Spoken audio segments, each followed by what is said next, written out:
Hello everyone. Welcome back to our channel.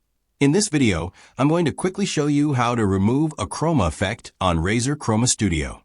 Let's get started. Please note, there are two ways to remove a chroma effect.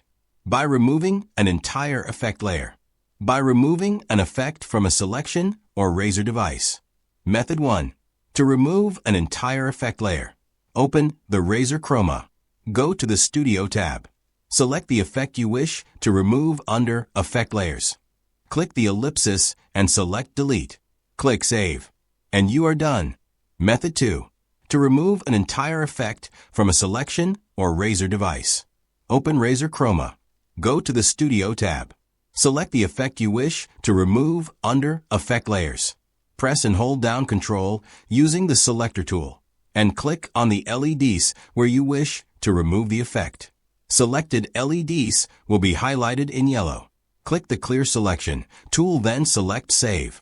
And you are done. I hope this video was helpful. See you in the next video.